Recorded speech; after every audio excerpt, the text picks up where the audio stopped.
Another day, another ride. Good morning guys. Tara samahan nyo ako mag-boa. Let's go. Time check 6:21, 6:22. Kakarating lang natin dito.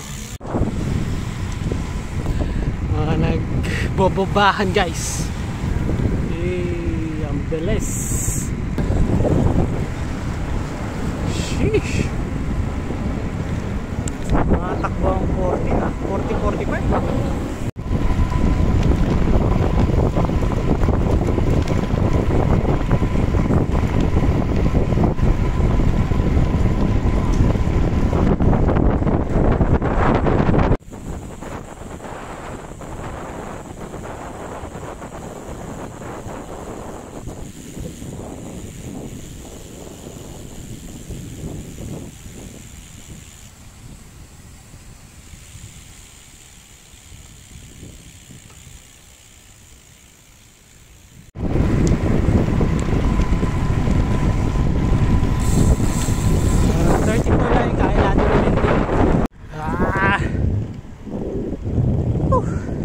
Tapos din sa Moa Loop.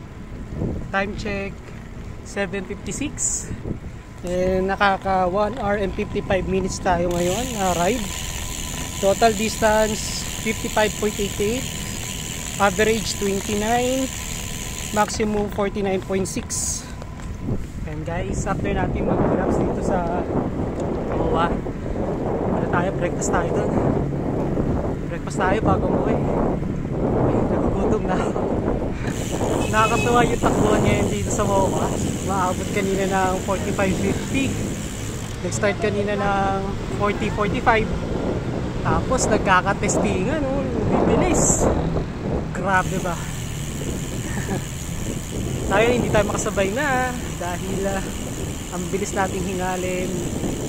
Tsaka ang hirap mag-shifting kapag hindi Shimano yung gamit o kaya SRAM. Tumatalon yung Sensa.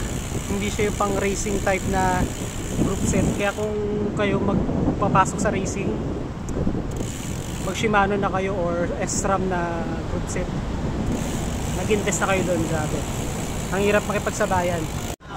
Angas ng bike guys. Factor Ostrovam, full Dura-Ace, BMC, Time Machine, Stork, Polnago. Tapos meron pa dito sa kabila. Hindi ko alam kung paano basahin yung brand. Factor Ostrovan. Naka-black ink na cockpit. Garmin na computer. STI Dura-Ace. Pagdating nung nung nayaw.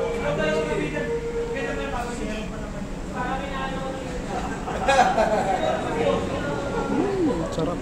Dura-Ace. Lumayo ako ba ano?